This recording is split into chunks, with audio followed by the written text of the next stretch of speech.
el Señor os bendiga, que el Señor nos bendiga.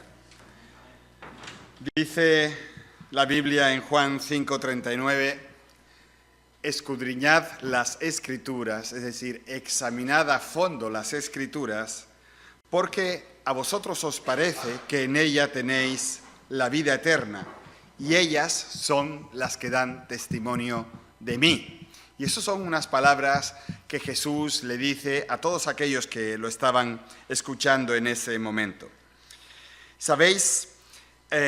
La palabra del Señor no tiene nada de neutral, no tiene historias que le sobren, no tiene historias que mejor dejemos de lado.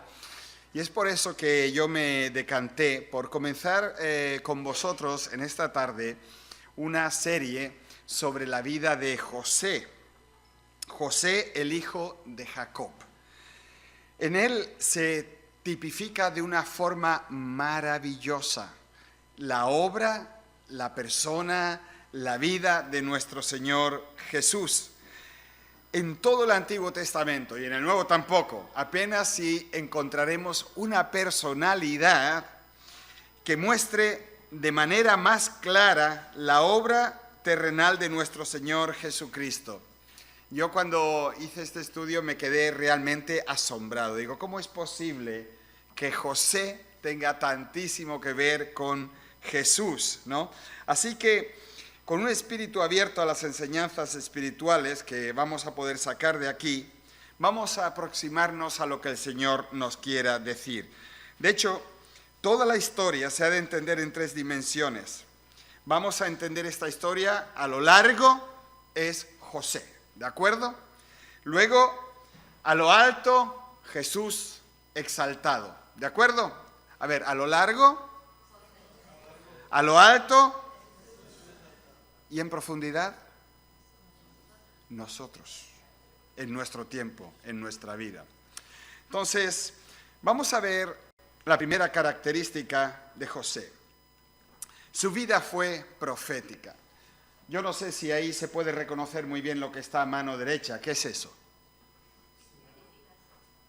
Sí, rascacielos, edificios, ¿no?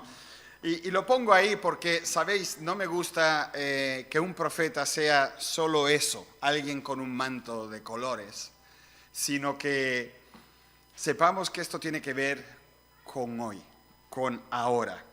Dice la palabra que amaba a Israel, Jacob, a José más que a todos sus hijos. Eso lo leemos en Génesis 37. Mirad, un profeta es alguien por medio de quien Dios habla.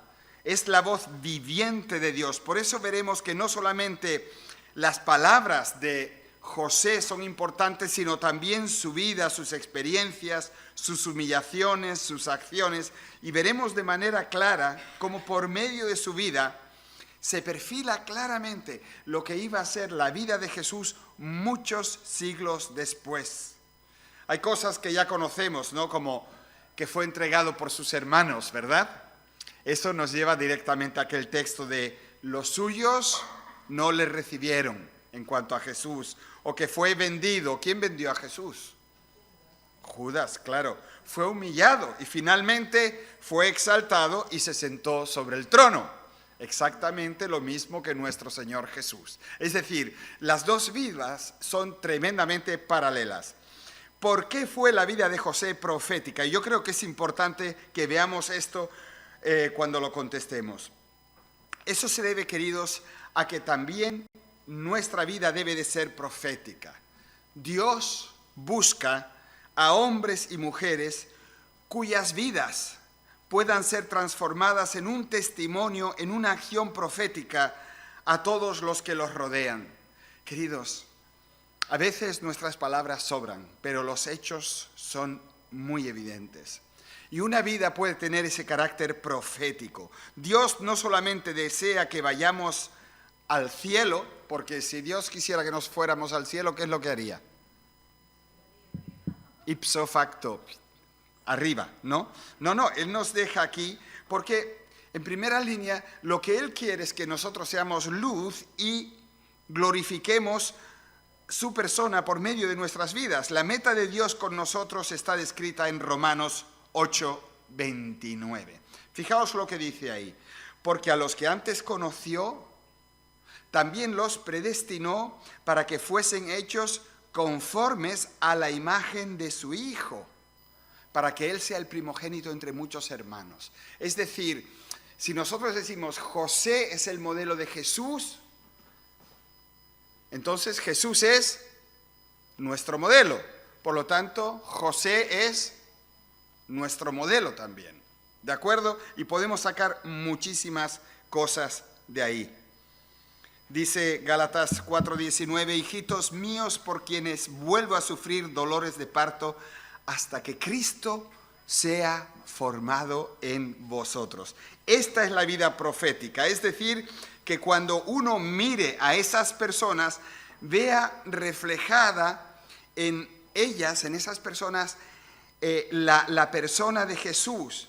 Así que nuestras creencias, nuestras experiencias, nuestros caminos se corresponden con los de Jesús. Y ese fue el caso de José. Es tremendo la de cosas que vamos a aprender y que vamos a descubrir ahí.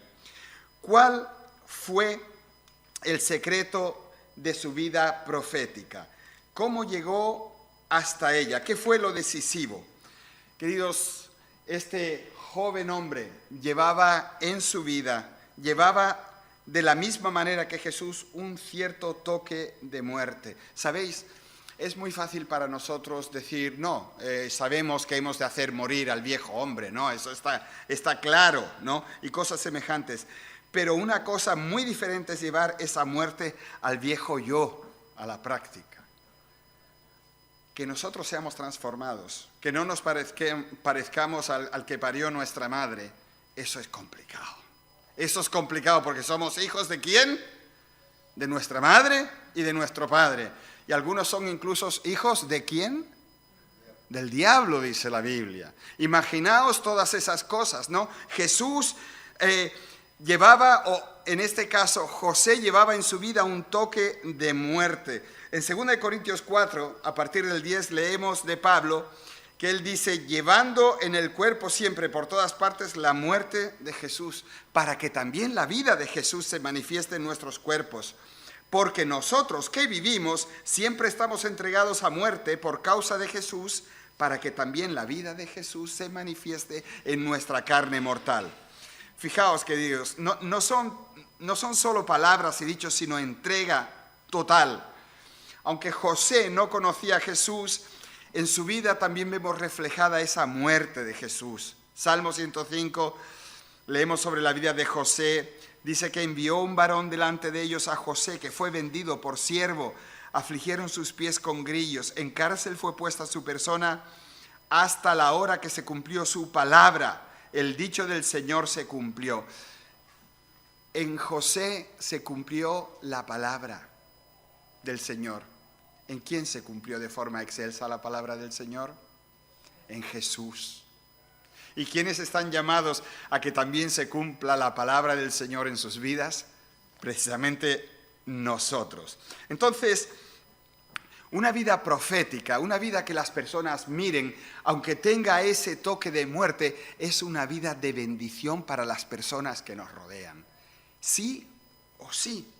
Y es algo costoso, queridos, porque nosotros nos gustan las cuestiones, la palabra profética, nos gusta la palabra tal, el otro, todo lo que es sobrenatural, pero lo más sobrenatural es cuando una persona es nacida de nuevo, y lo más sobrenatural es cuando una persona como nosotros, con las cadenas y las cosas que llevamos colgadas en nuestra vida, de pronto empieza a reflejar de alguna manera la personalidad de Cristo. Es tremendo. Y eso se llama vida profética. Pero es una vida realmente costosa. Ahora quisiera presentaros, todo esto es solamente el capítulo introductorio, por eso es un poquito amplio, ¿no? Os quiero presentar la triple meta que Dios tenía con la vida de José, porque Dios perseguía con su vida unas metas muy concretas. Queridos, decidme a mí, ¿qué hubiera pasado si José hubiera sido un sinvergüenza como Sansón? seguiría esclavizado o Dios hubiese tenido que levantar a otro hombre o a otra mujer. ¿Qué hubiera podido haber hecho Sansón si hubiese sido como Dios hubiese querido?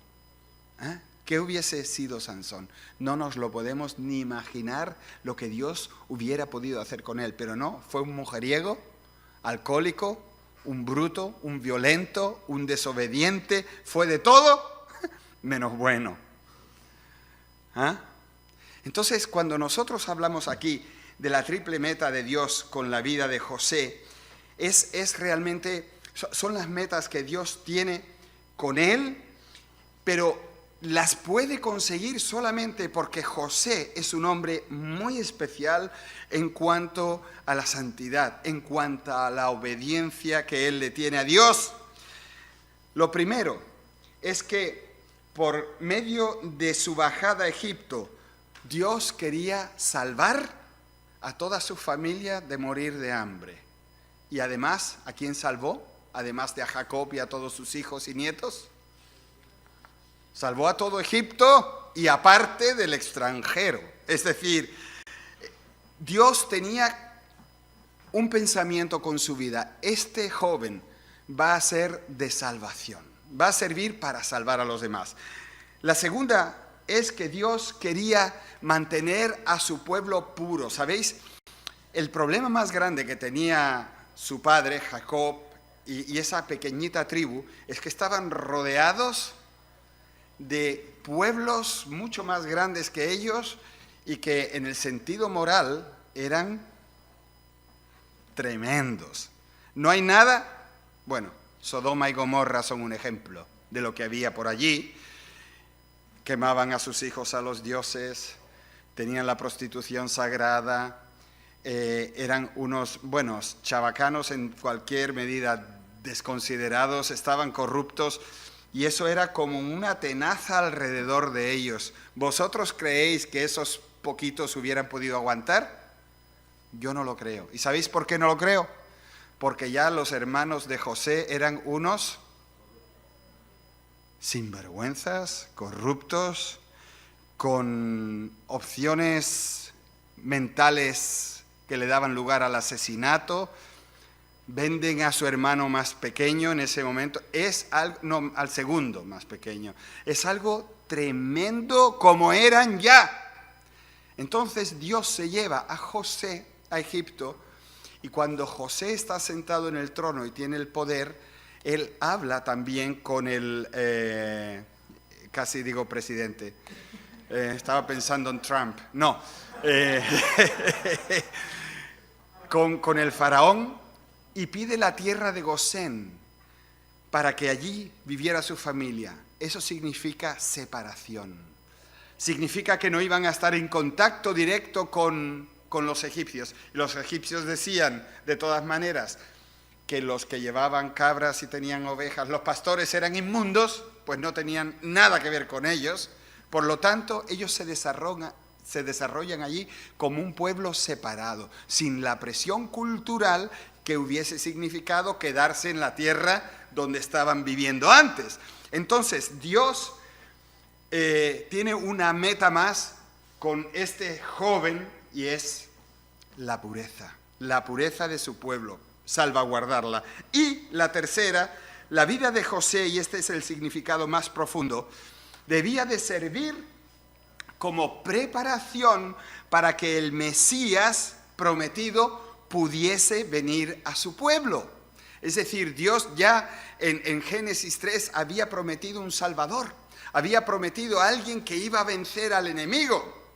Pero para que eso pudiera suceder tenía que haber una generación, un pueblo, una promesa y llegar al Mesías. Si Israel hubiese desaparecido, Dios hubiera tenido que inventarse cualquier otra cosa. Otro pueblo, otra historia de la salvación, lo que fuese. Pero Dios estaba pensando en eso y entonces cogió a José y lo llevó allí. Primero, salvación, pureza y al final, preparación para la venida del Mesías.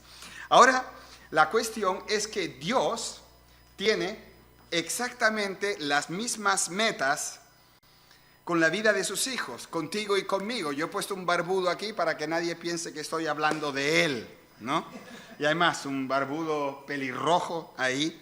Primero, queridos, Dios quiere que nosotros conduzcamos a las personas de la muerte a la vida. Nosotros somos agentes de salvación, tú y yo. Si no lo hacemos nosotros, no lo hace nadie. Segundo, ¿cuál era la segunda meta? Pureza. ¿Qué cosa? Por medio de nuestra vida, nosotros hemos de animar a nuestros hermanos a llevar una vida santa, separada del mundo, separada de las mezclas. Es lo nuestro. Sed santos, dice el Señor, porque yo soy santo. Y además tenemos la tercera. Por medio de una vida fructífera de testimonio, nosotros aceleramos y preparamos ¿qué? El retorno de Cristo. Y queridos, yo tengo las orejas cada vez más grandes, no más peludas, eso también, pero más grandes. Últimamente son muchísimos los hermanos que me dicen y las hermanas, Cristo está a la puerta, Cristo vuelve pronto. Hay como un mosqueo generalizado. Eso en lenguaje bíblico se dice una revelación, ¿no? Generalizada. No, pero es un mosqueo, la gente está hablando de eso. Los creyentes que están siendo tocados por el Espíritu Santo están hablando de eso. El Señor se acerca, el Señor está pronto. Y nosotros somos también esos agentes que preparan el retorno del Señor. A mí me gustaría que hoy también le echáramos un poquito, un vistazo a la vida de José en su mundo. Porque lo hemos visto ahora desde la perspectiva profética. Su vida estaba llamada a ser alguien profético. Y luego tenía la triple llamada que acabamos de nombrar. Pero, ¿quién era ese joven en realidad? Lo curioso hasta ahora ha sido que su vida no solamente refleja la vida de Jesús en esa vertiente profética y en cuanto a las metas, sino que también nos involucra a los creyentes de una forma muy directa. Nosotros, y no solamente Jesús o el otro, estamos llamados, repito, a llevar esa vida profética, una señal para cualquiera que nos rodea. Y hemos de flanquear nuestras vidas con las mismas metas que José y Jesús cumplieron en su existencia. Ahora, ¿quién fue José realmente? Cuando la historia comienza, él tenía como unos 17 años, apacentaba ovejas y dice que sus hermanos lo amaban.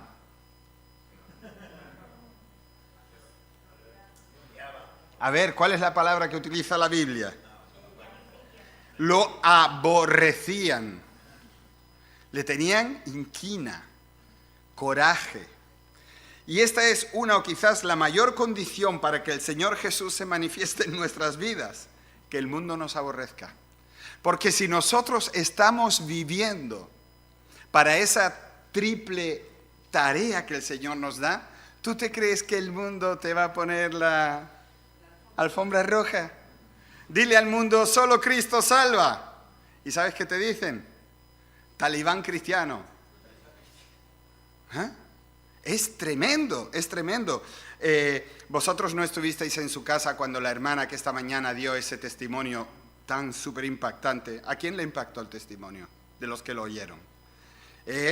Calla, te quedas así, ¿no? Porque cuando eso de que el espíritu se te separa del cuerpo y todo eso y el miedo que le daba. Bueno, la cuestión es que esta hermana ha comenzado ahora a testificarle a los amigos de toda la vida, que nunca les había dicho nada de Cristo, que no son creyentes, y ahora los invita a casa y empieza pam, a hablarles del Señor y les dice que Cristo viene pronto, ten cuidado porque te vas a ir al infierno. Así habla con la gente, ¿no? Y la gente le dice, pero tú te estás convirtiendo en una fundamentalista cristiana, ¿tú te crees que así se puede andar? Dice ella, yo no sé si se puede andar así, pero yo voy al cielo y tú vas al infierno. ¿Sabes una cosa? Va de eso. Y el mundo, cuando tú eres sincero, cuando eres cristiano, cuando dices que no a una serie de cosas, el mundo acaba aborreciéndote. No esperes aplausos del mundo. Si tú eres cristiano, no esperes aplausos del mundo. Puedes decir lo mejor de la vida y van a decirte, y un político cualquiera dice una chorrada y todo el mundo, ¡ah, bien! Cristiano Ronaldo, que no tiene mucho más cerebro que un conejo, cada vez que dice algo sale en el periódico. Y tú dices, ¿cómo es posible? ¿Por qué le hacen caso? ¿Por qué ponen esa tontería? Yo soy el mejor. Mi equipo gana porque juego yo. Muy bien, chico. Bravo, sigue así y educa a tus hijos de esa manera. Te van a comer hasta los ojos. Pero no es que yo no sea del Real Madrid, yo soy del Real Madrid. Y el golazo de este hombre hace poco fue increíble, ¿eh? ¿Quién lo vio? El golazo de Chilena, ¿eh? ¡Qué maravilla! Pero bueno, la cosa es que luego se levanta y dice una chorrada y todo el mundo le dice, vale, bravo, ¿no? Pero queridos, si nosotros estamos de la parte de Cristo, nosotros vamos a notar que el mundo se cierra. El mundo nos aborrece, el mundo no quiere que alguien le enmiende la plana y le diga, si no tienes a Cristo, estás viviendo para morir eternamente. Si no tienes a Cristo, no tienes perdón de pecados. Si no tienes a Cristo, no vas a gustar la vida. ¿A quién le gusta eso? ¿A quién le gusta entre nosotros mismos? ¿A quién le gusta que te digan, oye, lo que dijiste el otro día estuvo mal? O me parece que este pecado está en tu vida y tienes que trabajar para quitártelo de encima. ¿A quién le gusta eso? Es encantador. Ante todo cuando viene el pastor y te lo dice. ¡Ay, sí, pastor! ¡Claro que sí! Mirad, alguno puede pensar, ¿no? Que para servir al Señor necesitamos sabiduría, santificación, justificación, redención. Y es verdad. ¿Sabes? Necesitamos todo eso por lo complicado que es. Pero la palabra del Señor en 1 Corintios nos dice, por Él estáis vosotros en Cristo Jesús, el cual nos ha sido hecho por Dios sabiduría. ¿Sabes que eres sabio? ¿Quién es sabio? Que levante la mano. En Cristo. A ver, fíjate lo que dice la Biblia. Sabiduría. Justificación. ¿Quién es justo? En Cristo. Fíjate, santificación. ¿Quién es un santo? No de palo, de verdad. ¿Quién es un santo? Una santa. ¿Quién es una santa? En Cristo. Y estamos redimidos. Mira, en Cristo lo tenemos todo y somos todo. Sin Él, absolutamente nada. Como dicen los catalanes, res de res. Nada de nada. Nada de nada. Yo me quedo encantado con esto. Ahora, este hombre no solamente era uno aborrecido entre sus hermanos, sino la Biblia nos dice que su relación con el Padre era especial. ¿Qué nos dice? Que era amado del Padre. Dice, porque lo había tenido en su vejez. Mira, puede ser que alguien esté pensando de que se ha convertido muy tarde, que ha sido mucho tiempo rebelde, y precisamente para quien piense así es este mensaje. Tú puedes convertirte en un hijo, en una hija amado del Padre, tal y como lo fue José, aunque llegues tarde o precisamente entonces. Entonces, queridos, no solamente podemos sentir que el mundo nos aborrece y nos rechaza en muchos asuntos, sino que podemos sentir que el Padre nos ama. ¿Tú te lo puedes imaginar? Que Dios te ama, que Dios está pensando en ti, que Dios te quiere. Fíjate, Yair, ¿tú amas a tus hijos? ¿Qué es para ti importante con tus hijos? ¿Qué quieres tú para tus hijos? ¿Y qué más? Bueno, a la madre le pregunto también, ¿qué más quieres para tus hijos? Porque esto es contra la ley de género.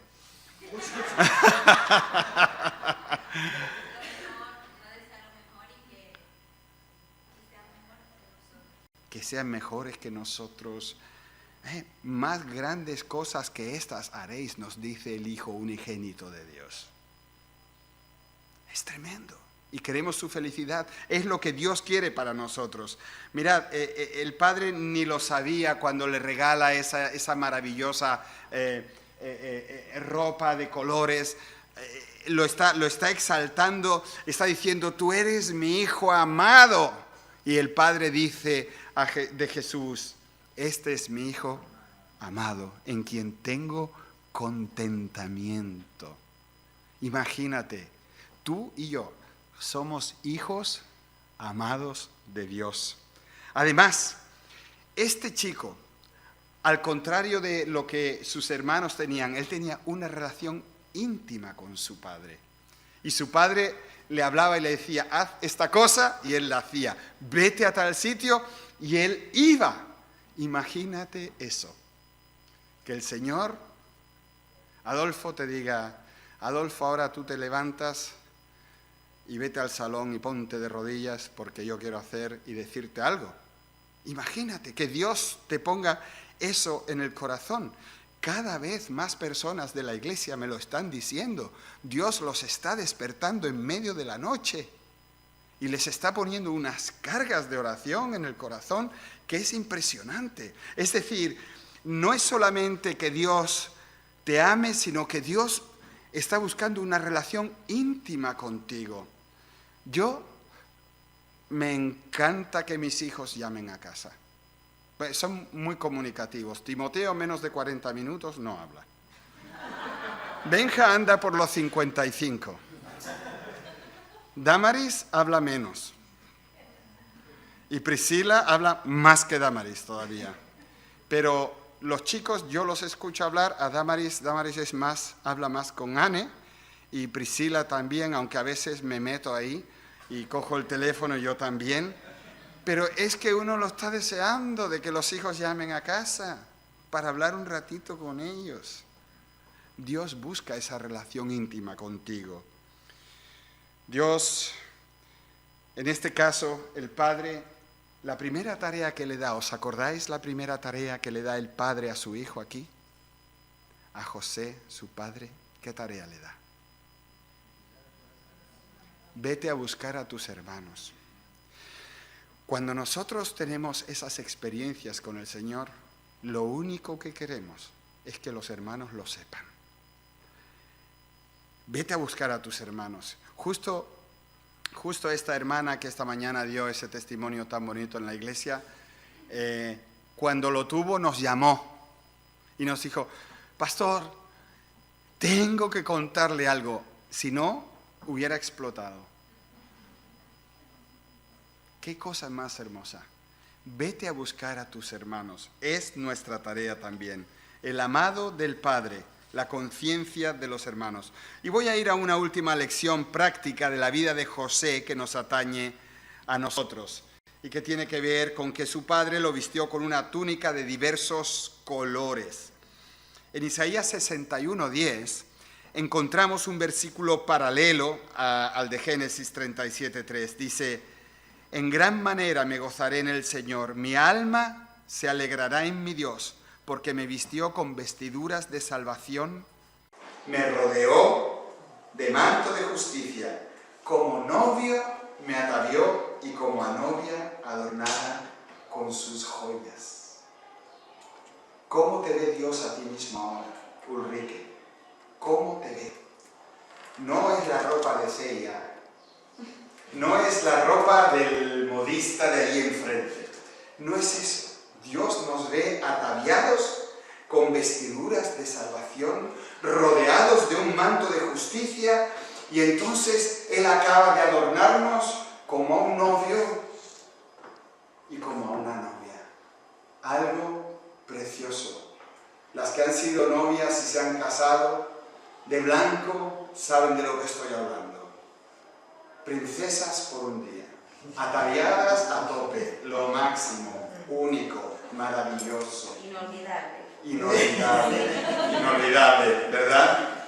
Y queridos, aunque como personas nosotros digamos, ¿cómo va Dios a tener estas ideas y estos planes conmigo? Pues los tiene.